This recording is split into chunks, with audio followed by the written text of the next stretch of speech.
Martes 7 de noviembre se cumplieron 100 años de uno de los sucesos más importantes en la historia, no del siglo XX, sino quizá del mundo. En Rusia, los trabajadores organizados destruyeron un gobierno capitalista y asumieron el poder. La Revolución Socialista de octubre de 1917. Es un aniversario es un aniversario glorioso, ¿no? que lleno de lecciones y que nos hace a todos, pues nos deja admirados de estos hombres y mujeres que se atrevieron a hacer esa hazaña, ¿no? Los trabajadores manuales, las barrenderas, los cocineros, los metalúrgicos, los ferroviarios asumieron las funciones del Estado, nada menos, y implantaron unas relaciones de propiedad distintas que llevaron a un país atrasado como era la Rusia campesina a convertirse en una potencia industrial y educativa impresionante, ¿no? Sin embargo, hay algo de agridulce en este centenario, y es que se suponía que tendría que haber sido la primera revolución obrera del mundo, y en realidad fue la última. ¿Por qué? Las condiciones en las que esta revolución se dio fueron muy variadas. Fue un país muy excepcional, Rusia, un país donde había un proletariado muy desarrollado, aunque concentrado en pequeñas ciudades, un movimiento campesino poderoso, etc. Pero sobre todo, una de las condiciones resultó totalmente excepcional. Había una dirección política única en la historia, la dirección del partido bolchevique, de Lenin. Estos hombres, el partido bolchevique y mujeres, pensaban que su revolución iba a ser la primera de muchas. Pensaban que Rusia iba a poder llegar al socialismo a condición de ser el primer país en el que los trabajadores tomaran el poder. Entonces, en 1919, en marzo de 1919, convocaron a los revolucionarios de todo el mundo a conformar un solo partido a nivel internacional llamado Internacional Comunista, conocido por su abreviación en ruso como Comintern. En muchos países se hicieron intentos de construir partidos como el bolchevique, y México fue uno de ellos. Por eso la magnitud de este intento, la importancia de este intento,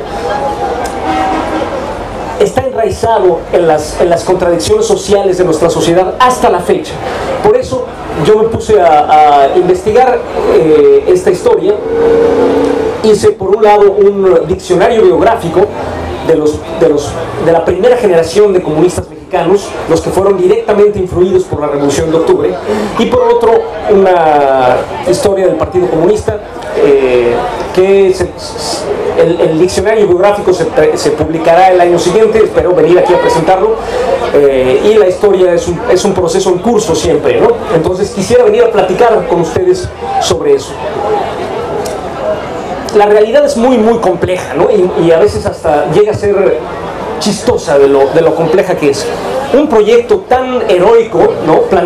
Buscar darle a los trabajadores un partido propio, una política propia independiente de la de los capitalistas y contrapuesta a ellos, es tan audaz. Y sin embargo, la gente que lo intentó llevar a cabo no necesariamente era la más talentosa o la mejor, ¿no? Estudiando esta historia me di cuenta de que es una historia pues llena de tropiezos, de gente que no dio el ancho, y al mismo tiempo era maravillosamente certera. O sea, ese solo acierto, intentar fundar una sección mexicana de la Comintern, vale la pena, en mi opinión, ser estudiado, ¿no?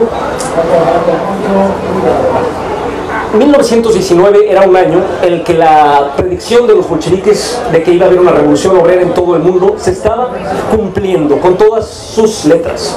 Hubo, como ustedes saben, un intento revolucionario en Alemania en enero, donde fueron asesinados Rosa Luxemburgo y Karl Liebknecht. En la primavera hubo repúblicas obreras en la región de Baviera, en Alemania. En Hungría tomaron el poder los comunistas. en una región de Polonia que se llama Dąbrowa. En Italia hubo la revolución de los consejos obreros, que duró 2 años. Es conocido en la historia esa etapa como el bienio rosso, o sea, los 2 años rojos. Y en España 3 años que son conocidos en la historia como el trienio bolchevista.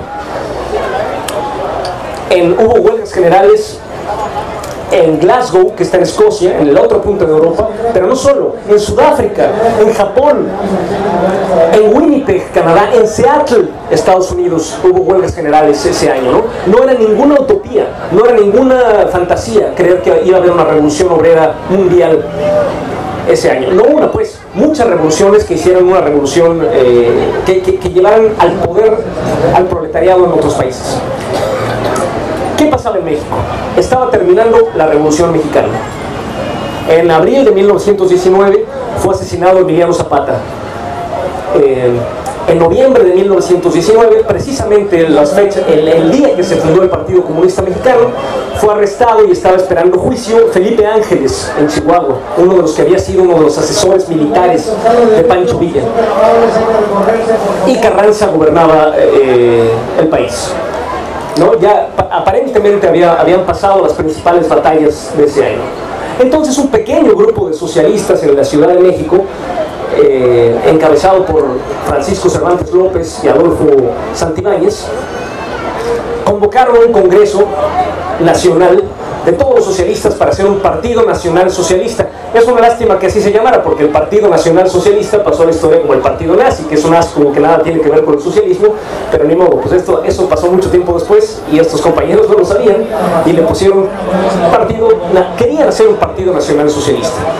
Era una época donde Estados Unidos, un par de años antes, en marzo de 1917, Estados Unidos había entrado a la Primera Guerra Mundial. Una guerra muy estúpida, en donde los imperialistas de Alemania y los imperialistas de Austria se aliaron contra los imperialistas de Inglaterra y los imperialistas de Francia para ver quién se quedaba con el mundo. Y para eso mandaron a sus soldados, a los trabajadores de sus países, a matarse los unos contra los otros. Eso ha pasado muchas veces en la historia. Lo triste es que la presión ideológica que hay en eso es muy fuerte, ¿no? Si te dicen tu patria está en peligro, ve a matar a los otros, es muy difícil resistirse, ¿no? Decir, no, a mí me vale mi patria, yo estoy con mi clase, que es la clase trabajadora que no tiene país. Hay que ser muy valiente para hacer eso. Solo los bolcheviques lo hicieron, ¿no? Y revolucionarios de otros países que después fundarían el movimiento comunista.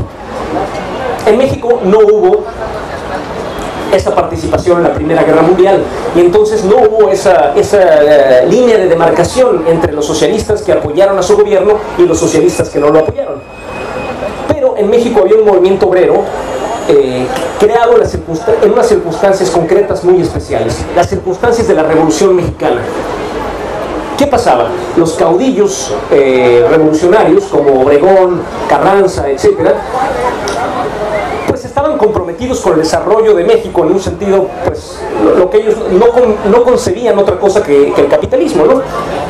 Eran, pues, políticos capitalistas, pero la burguesía mexicana era muy débil, no había grandes empresarios que fueran más poderosos que esos políticos, y al mismo tiempo ellos competían entre sí, ¿no? Los distintos caudillos, y tenían que ganarse todos a las masas mexicanas. Entonces todos, unos más, otros menos, descubrieron que en el movimiento obrero había una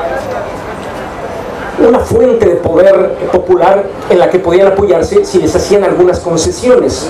Entonces, por ejemplo, en 1916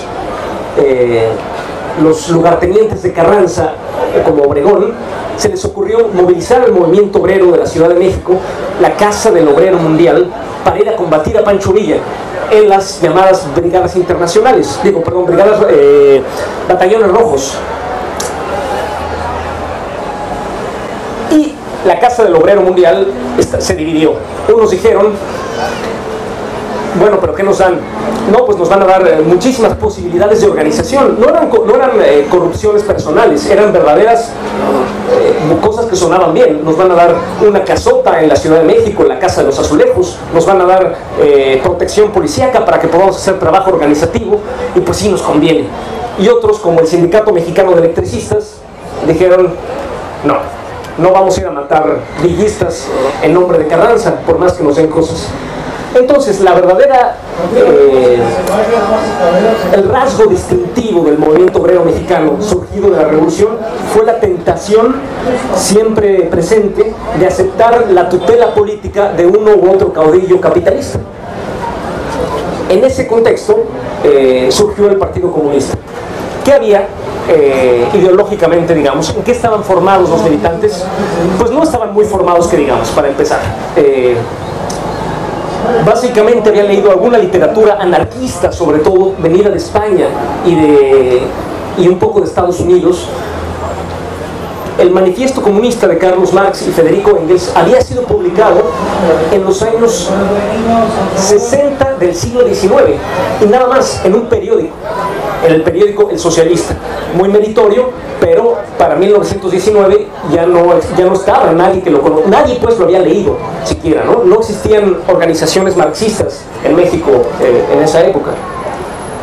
Pero había el instinto de clase de los trabajadores que polarizaba el movimiento obrero. Como digo, un ala quería aceptar las dádivas del Estado y eran llamados los amarillos, ¿no? No por ningún partido que exista actualmente, sino eran llamados los amarillos en contraposición a los otros, los rojos, que eran los anarquistas y los más radicales, que querían mantener la independencia del movimiento obrero. La independencia del movimiento obrero fue la condición del triunfo de la Revolución de Octubre en Rusia, ¿no? Si el partido bolchevique hubiera aceptado las dádivas del gobierno burgués, por ejemplo, de Kerensky, no hubiera habido Revolución de Octubre. Había además, les decía, Estados Unidos había entrado a la Primera Guerra Mundial y había obligado a sus jóvenes a sumarse al ejército, so pena de cárcel. O sea, quien no se sume al ejército y vaya a combatir a los alemanes, va a la cárcel. Entonces, muchos jóvenes que se oponían a la guerra, ¿qué hicieron?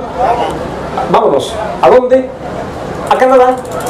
Y si no podemos ir a Canadá, ¿a dónde? Pues a México. Y entonces la Ciudad de México estaba repleta de jóvenes izquierdistas venidos de Estados Unidos, que se llamaban a sí mismos los slackers, que significa holgazanes, ¿no? Es una palabra despectiva, pero que ellos dijeron, nos dicen slackers, pues órale, somos los slackers, los que no queremos matar gente en nombre de un gobierno que no es el nuestro. Esta gente le dio al movimiento obrero mexicano una perspectiva, o a un ala del movimiento obrero mexicano, una perspectiva muy amplia, internacional, ¿no? Algunos eran intelectuales, pero otros eran trabajadores normales, ¿no? Y el proletariado mexicano, a pesar de ser muy pequeño en número en aquella época, pues ya tenía algunos rasgos únicos, ¿no? Ya tenía una perspectiva internacional única. Por desgracia, me fui dando cuenta al ir estudiando que la gente que se movilizó en un primer momento para acudir al llamado de los bolcheviques y fundar el Partido Comunista Mexicano, pues no necesariamente eran Lenins y Trotskis, no, eran gente, pues trabajadores normales con sus limitaciones, y algunos eran verdaderos arribistas que simplemente pues les sonaba y se acercaron, ¿no? Para cuando se fundó el Partido Comunista Mexicano, mejor dicho, cuando un grupo decidió autonombrarse Partido Comunista Mexicano, en la reunión estaban presentes, según he podido calcular en base a la bibliografía existente, más o menos 11 personas, de las cuales ellos decían que representaban a un partido mucho más grande. Estoy casi seguro que no era el caso, que eran simplemente 11 personas representándose a sí mismas, sencillamente. Una de ellas era una mujer. La mayoría de ellos, 4 de ellos eran estadounidenses, y uno más, Manavendra Nath Roy, era un bengalí. Bengala es una región de la India, y de ahí había nacido este hombre, Roy, apellidado Roy, que era un nacionalista indio, ¿no? Que la India en esa época, como saben, era una colonia inglesa, y este joven se oponía a la ocupación inglesa y había viajado por muchos países del mundo tratando de conseguir fondos para la independencia india. Había terminado en Estados Unidos, donde como Alemania estaba en guerra con Inglaterra, quería que las embajadas le dieran fondos para financiar la independencia india. O sea, no era ningún marxista, era un nacionalista indio nada más. Pero en California conoció a una estudiante americana que se llamaba Evelyn Trent, que le enseñó el socialismo y el marxismo. Ya con esas ideas en la cabeza llegó a México y se metió a este partido socialista, que convocó, como decía, a un Congreso Nacional Socialista, que era bastante raro, ¿no? La convocatoria de este Congreso, publicada en marzo, decía: vamos a discutir algunas cosas que le interesan a los socialistas. Y eran puras cosas que nada tienen que ver con la Revolución Rusa, ni con la dictadura del proletariado, ni nada, ¿no? Querían cosas pues muy justas muchas veces, ¿no? Querían, por ejemplo, el voto, el sufragio universal para hombres y mujeres, lo cual estaba muy bien considerando que en México no tenía voto para la mujer. Pero también es cierto que no se les ocurría ningún otro tipo de democracia. O sea, la Revolución de Octubre sí le había dado la igualdad política a la mujer, pero no en el sufragio universal normal, convencional, sino en la democracia soviética. Entonces, realmente este partido no estaba mucho pensando al mismo nivel. Y también en marzo decían: vamos a unirnos al movimiento socialista internacional, que se llama la Internacional Socialista. Ahí es muy llamativo que no sabían que para entonces, o no les importaba, quizá más bien, que la Internacional Socialista no tenía nada que ver con la Internacional Comunista. La Internacional Socialista era precisamente la que se había apoyado a los distintos gobiernos capitalistas, ¿no? Para el momento del Congreso Socialista de agosto, no se sabe cómo, porque no hay registro histórico, ya habían cambiado de opinión y querían orientarse a la Internacional Comunista. Es muy revelador que no se sepa cómo. Quiere decir que no escribieron documentos, que no publicaron periódicos, que no hubo una escisión, o sea, que no hubo un deslinde de los que querían una cosa o la otra, lo cual nos hace pensar pues que todo era un poco pragmático, ¿no? Sin mucho o instintivo, sin necesariamente mucha conciencia de lo que estaban haciendo. Y para colmo, el líder, el que nombraron secretario general de este partido, era un mecánico llamado José Allen. Digo para colmo porque resulta que José Allen, aparte de ser mecánico, era informador de la embajada estadounidense, que había sido contratado para informar sobre la industria armamentista mexicana. Pero pues se dejó, digamos, se sumó al movimiento comunista y empezó a informar sobre el movimiento comunista. Esto no fue probado, esto no había sido probado hasta hace relativamente poco, pero los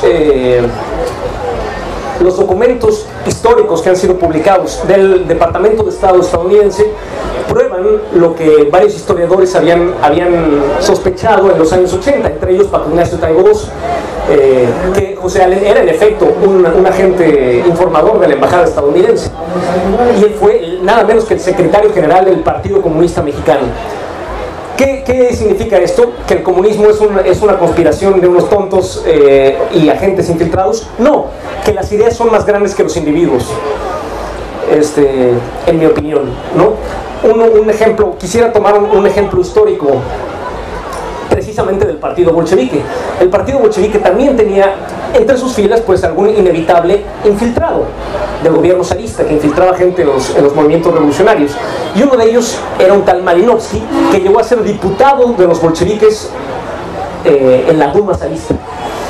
Era un infiltrado, sabía cada cosa que se enteraba, la informaba a la Okhrana, que era la policía política zarista, y provocaba miles de arrestos entre sus compañeros. Y sin embargo, cuando subía a la tribuna tenía que aparentar ser un bolchevique, entonces tenía que dar discursos bolcheviques, y esos discursos, si él lograba arrestar a 10, a 20 y hasta 100 militantes, sus discursos ganaban a 100, a 200 o 300 militantes nuevos. Entonces es un ejemplo de cómo las ideas a veces van más allá de las intenciones de los individuos, siempre que se tenga un programa que responda a la realidad, ¿no?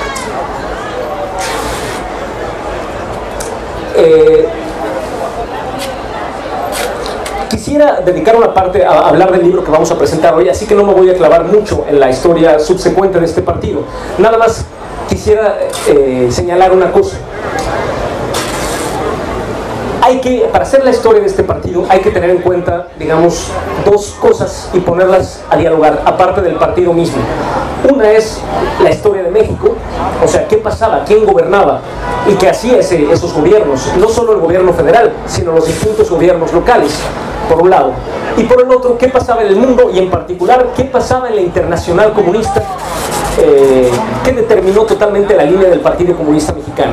Poniendo estos dos mundos a dialogar y sin perder de vista la realidad concreta de los militantes de carne y hueso, se puede contar esta historia y descubrir muchas cosas interesantes y lecciones que me parece son relevantes hasta la fecha. La historia, me parece, tiene que ser al mismo tiempo apasionada, tomar esta historia como nuestra gente, nuestra historia, nuestros problemas, pero también muy crítica, porque no solo hubo problemas a este nivel pues gente que, por ejemplo, si ustedes ven los informes, están todos mal escritos y son bastante deshonestos porque siempre presumen, no, pues nosotros dirigimos al proletariado mexicano y eran 11 personas. Pero pues, de todas maneras, a pesar de todo esto, tenían una política bastante valiente frente a la situación del momento, ¿no? Se negaban a participar, en un primer momento se negaban a participar en elecciones con tal de no apoyar en nada las instituciones del Estado mexicano. Este partido, sin embargo, que nació bajo la bandera del internacionalismo proletario, que nació bajo la bandera de la Revolución Rusa, que nació condenando las instituciones al grado de no participar en elecciones, evolucionó muy rápido hacia la adaptación a esta tentación que digo yo que es el rasgo fundamental del movimiento obrero mexicano, que es la tentación de apoyar a los caudillos del Estado capitalista. En 1923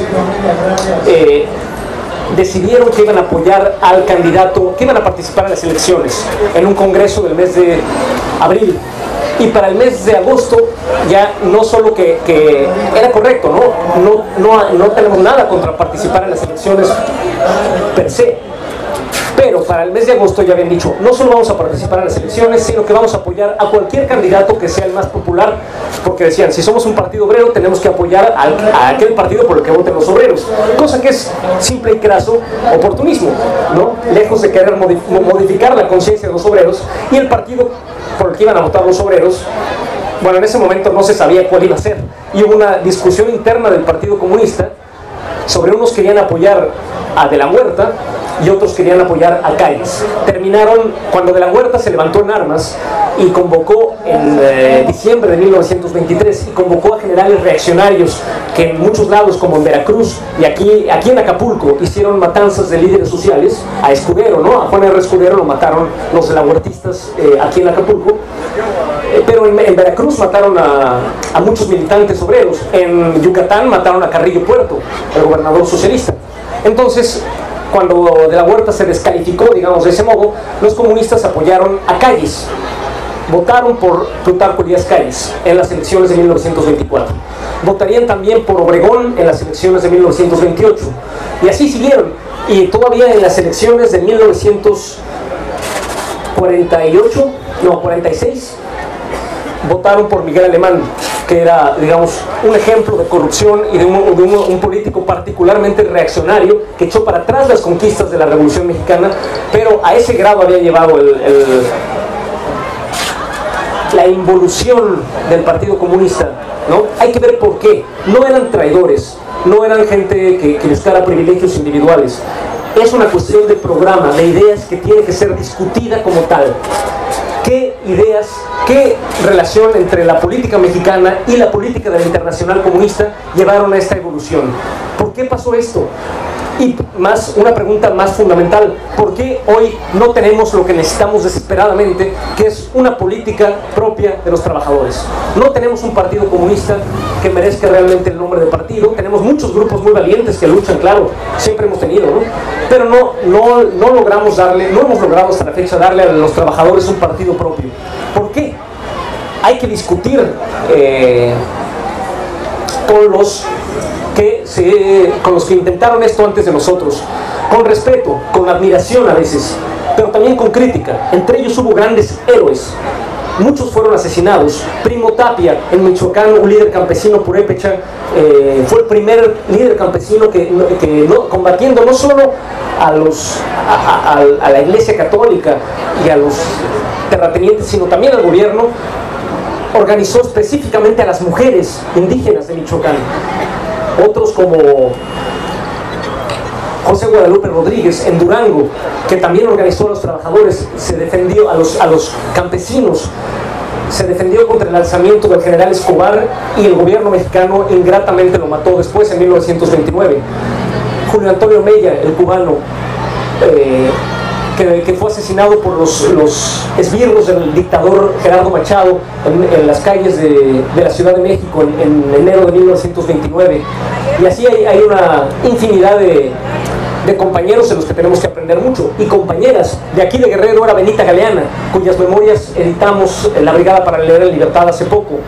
Era Estela Carrasco, también de aquí de Guerrero, de la que, por cierto, me enteré que hay muy poco que saber. Si ustedes saben algo de quién fue esta mujer, fundadora del Partido Comunista, yo tengo algunos datos, pero es notable cómo la historia invisibiliza a los políticos de origen humilde y a las mujeres en particular, incluido el Partido Comunista, que no convirtió a estas mujeres no aprovechó su enorme talento al grado que tenía que hacerlo, y eso que era el menos malo de la política mexicana de esa época.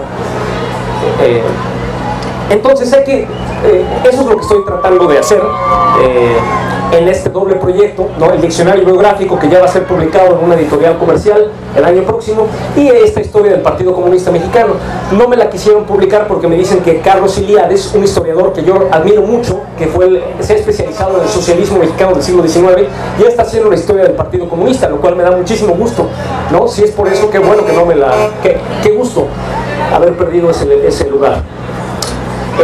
Después quisiera que conversáramos, si tenemos tiempo, sobre estos temas, porque ustedes seguros tienen muchos datos también. El libro que vamos a regalar hoy se llama La conspiración de los iguales. Es, creo, el libro más bello que he leído este año, que he leído bastantes cosas que me han gustado mucho. Es de un escritor soviético que se llamó Ilya Ehrenburg, un gran escritor y periodista soviético, y trata de un episodio de la Revolución Francesa. En 1796 ya la Revolución Francesa estaba, digamos, de bajada. 3 años antes, en el 93, había llegado a su punto culminante con el gobierno de los jacobinos, de Robespierre, no nuestro Robespierre, sino el Maximiliano Robespierre, y sin embargo, en el mes de Thermidor, porque en esa época los revolucionarios eran tan radicales que le cambiaron incluso el nombre a los meses, mejor dicho, midieron el tiempo con meses distintos. Entonces, en vez de enero, febrero, marzo, abril, les decían nombres que se inspiraban en la naturaleza: Termidor, Fructidor, Brumario. Y en el mes de Termidor del año 94, los más moderados, diciendo que ya basta de represión y de sangre, haciéndose muy blancas palomitas, derrocaron a Robespierre, y desde luego lo guillotinaron, y guillotinaron a todos sus compañeros también, ¿no? No eran ningunas blancas palomitas, pues. La contrarrevolución, o el principio de la contrarrevolución, fue tan sangrienta o más como la revolución había sido, como ocurre siempre. Esta historia no nos la cuentan. No es muy famoso, cada vez que matan a un rey, puta, mataron al rey, como si el rey no matara, ¿no? Por ejemplo, el zar Nicolás II, ¿no? Ordenó la matanza de miles de obreros, y cuyos nombres no conocemos, pero mataron al rey. Ay, pobrecito el rey. Del mismo modo, no se cuentan las muertes de los trabajadores, que eran la base del partido jacobino, pero sí se cuentan a los nobles que mató el partido jacobino, ¿no? Bueno, el gobierno del Termidor empezó a reintroducir las desigualdades sociales que la revolución había intentado moderar. Ante esto, un revolucionario llamado Graco Babov hizo una conspiración con otros veteranos revolucionarios jacobinos que enfatizaba la igualdad, no la igualdad ante la ley, no la igualdad abstracta, sino la igualdad real. Decían, no, que no haya ningún niño con hambre, eso es igualdad. no me importa que todos podamos votar o que la ley diga que somos iguales. Mientras haya un niño que no tiene que comer, no somos iguales. Entonces, Graco Babov y sus compañeros hicieron esta conspiración de los iguales, fueron descubiertos y Babov terminó siendo ejecutado también. Hay libros donde ustedes pueden, que se llaman, por ejemplo, quizá del mismo modo, donde el alegato de defensa de Babov puede ser conocido, pero esta es una novela y me parece importante que sea una novela porque la técnica narrativa, la técnica artística nos hace concretas algunas cosas que la historia nos ilustra, digamos, las hace de carne y hueso, algunas cosas que la historia no puede nunca reflejar, ¿no? Por ejemplo, a mí me conmovió particularmente cómo esta novela compara a la esposa de Babov, que era una obrera que no sabía mucho de teorías sociales ni nada, pero era una solidaria hasta el final con su marido y con su clase, que pasaba hambre de por sí, y mucho más cuando su esposo estaba preso, porque fue a la cárcel infinitas veces, Babov, y la compara con la esposa de uno de los termidorianos, o sea, de uno de los gobernantes después del Termidor, que también, curiosamente, también se decían revolucionarios. Y esta otra mujer era una aristócrata que en el momento conveniente se había casado con un revolucionario, pero rápidamente se había reintroducido la riqueza, se había hecho millonaria y pues vivía haciendo fiestas, despilfarrando el dinero que la gente no tenía, ¿no? Ese tipo de ilustraciones son muy bellas en esta novela. Teresa, Nuestra Señora del Termidor, la apodaba la gente, según esta novela. Graco Babov no se llamaba así, había tomado ese nombre no del gobernador de Morelos, sino de un valiente tribuno romano, uno de los Gracos, porque su padre le había enseñado la importancia de los héroes, ¿no? La historia, la conciencia de la historia lo inspiró para hacer estos actos heroicos. Eso es la historia. No es una cosa que pasó y está muerta, es una inspiración y un arma para nosotros. Nuestros muertos, el primer Graco romano, Babov, los militantes del Partido Comunista, los bolcheviques, marchan con nosotros y nos inspiran. Por eso editamos estos libros y espero que les guste mucho. Aquí lo dejo por si alguien quiere hacer alguna pregunta. La compañera allá. ¿Me pasan el micrófono?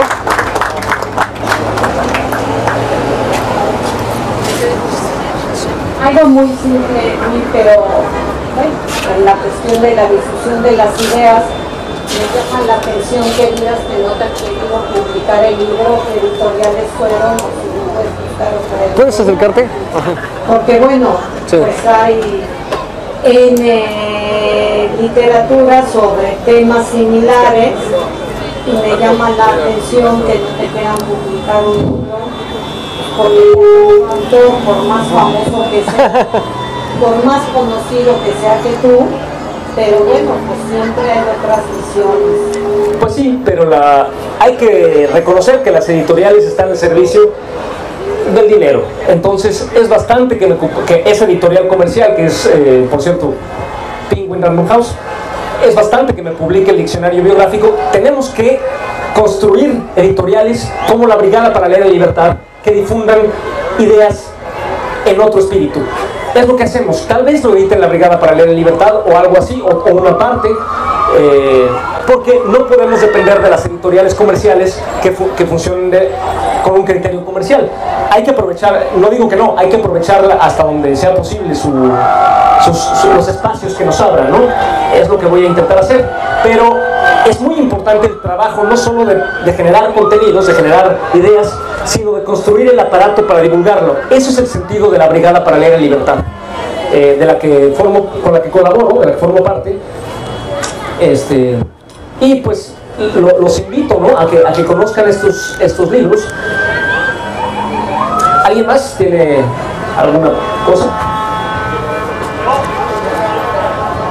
Compañero, allá.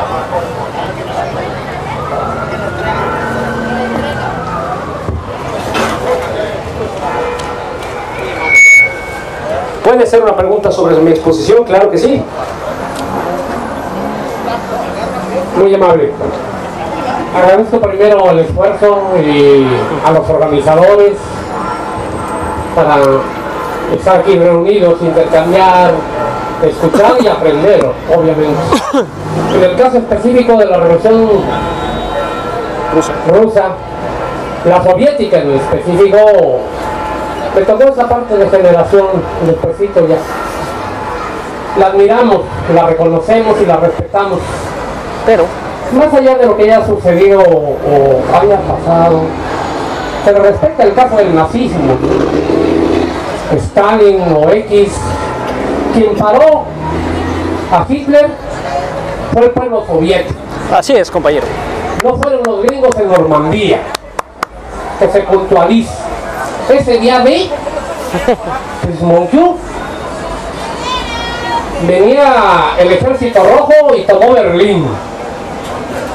Y punto y coma, ¿no? La otra historia, pues que se la crean ni Reagan, ¿no? Voy a eso precisamente. En esas épocas,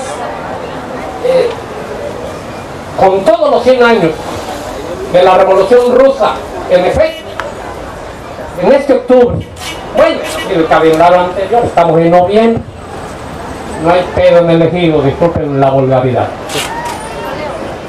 Después de Reagan hubo un fulano, Francis Fukuyama, que se trovó a decir, pues que ya aquí, ya en el ejido, las tortillas se resuelven solas y se terminó la historia, ¿no? Chingue su madre la patria y vino lo que vino. La pregunta es esta y concluye, y gracias por la atención. ¿Es posible construir la idea utópica? En efecto, porque no hubo construcción ni del comunismo, pero los intentos, desviaciones estalinistas, pues otro asunto, ¿no? Que se robó la carta acá, que Lenin morido, que iba a chingar, mucho Stalin se agandalló, lo persiguió, lo mataron en Coyoacán, las historias de los comunistas, bueno, la patria es primero, ¿no? Pero, ¿cómo? La pregunta es, ¿puede seguir siendo viable la idea del socialismo en esta etapa? Hoy tenemos la idea bonita aquella de la globalización. A mí más me gusta la internacionalización del capitalismo. Punto y coma. La pregunta es esa. ¿Podemos construir o no el socialismo? ¿Y cómo? ¿Por dónde? Bueno, es para aprenderlo. Nada más. Gracias. Gracias. Gracias. Sí, gracias. Sí. En mi opinión, Lo dejo por aquí. Muchas gracias. no, gracias. En mi opinión, no es cierto. Una de las pocas cosas que no estoy de acuerdo con lo que dijo Marx es que es inevitable el triunfo de los trabajadores. Por desgracia, el imperialismo se ha desarrollado hasta el punto que está haciendo peligrar la existencia misma de la humanidad. Más bien tenemos dos opciones: el socialismo o la barbarie. No solo la barbarie que estamos viviendo, que ya es intolerable desde el punto de vista moral, sino algo peor, ¿no? El uso irracional de los recursos naturales está provocando cambios en el clima que pueden acabar con nuestro modo de vida, ¿no? O sea, algo peor, una barbarie peor a la que ya vivimos. Yo creo que tristemente creo que eso también es posible. Lo que no es posible es simplemente pensar que el capitalismo va a seguir progresando amablemente, dando cada vez más derechos, como mucha gente parece creer que va a hacer. Eso es una utopía, porque yo no creo que el comunismo sea una utopía. El comunismo, en mi opinión, es el resultado de contradicciones reales, ¿no? O sea, a mí el patrón me roba el fruto de mi trabajo. Eso es real, eso no es ninguna utopía. Y pensar que podemos construir, que los trabajadores que construimos la riqueza del mundo, podemos construir una riqueza de un modo distinto, me parece pues algo de lo más razonable para decirlo pronto, ¿no? Y necesario. No es, sin embargo, no, pues que lo mató, que son chismes. No son chismes, son muy importantes. Stalin gobernó un estado con relaciones de propiedad distintas a las del capitalismo, que venció al nazismo. Eso es innegable, ¿no? Y eso es algo enorme que ocurrió. Eso no nos exime, de ninguna manera nos exime de pensar si Stalin tuvo o no razón, por ejemplo, en disolver la Internacional Comunista que habían fundado Lenin y Trotsky. Y Lenin y Trotsky la fundaron sin que Stalin participara mayormente. Stalin disolvió la Internacional Comunista porque creía que no hay problema con que el capitalismo sobreviva en países como México, algo que se estudia viendo el comunismo mexicano. Se dice que el stalinismo es algo que ocurrió allá en Rusia, aquí no. Aquí pasaban otras cosas. Sí, bueno, pero ¿qué pasaba aquí? Aquí pasaba la CTM. Se fundó en 1936. Lombardo Toledano fue electo presidente de la CTM y dijo: ¿quién va a ser mi secretario de organización? Y los sindicatos dijeron: nuestro compañero, el comunista Ernesto Velasco.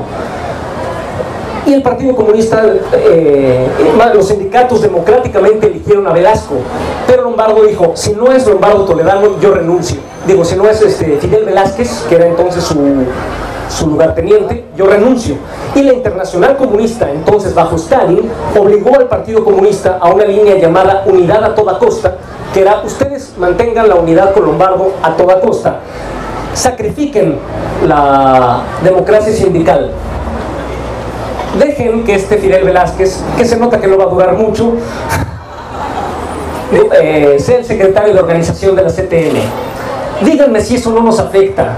Hasta la fecha, el corporativismo mexicano es un producto, entre otros, del estalinismo. Los comunistas habían hecho un trabajo heroico en construir los sindicatos que dieron origen a la CTM. Siqueiros en Jalisco había hecho un gran trabajo entre los mineros, por ejemplo. Mauro Tobón entre los textiles. Bueno, en fin, hay muchos ejemplos. Y sin embargo, a la hora de tomar el control de su propia obra, los sindicatos de la CTM, Stalin les ordenó que se la cedieran a Lombardo Toledano, y Lombardo Toledano nombró a Fidel Velázquez.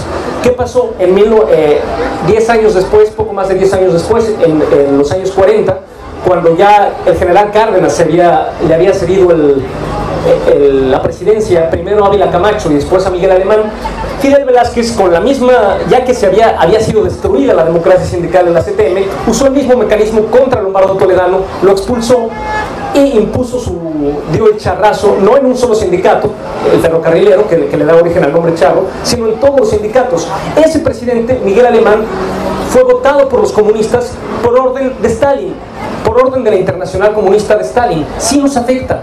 O sea, sí tenemos que discutir qué hubiéramos hecho distinto de haber sabido, ¿no? Pues algo distinto, claramente, porque esto no llevó a nada. No hubieran votado por Dios, no hubieran votado por Miguel Alemán, de un partido internacionalista y revolucionario, de ninguna manera hubieran votado por Miguel Alemán en 1948, 46, perdón. Pero estaba vivo Stalin, quien cree que, gobernaba la Internacional con mano de hierro. Quien cree que no tuvo nada que ver, pues no me vengan. Y también no se trata de que quién sucedió a Lenin como si fuera una monarquía. No era una monarquía. No es que se murió Lenin y ahora quién va a ser el rey.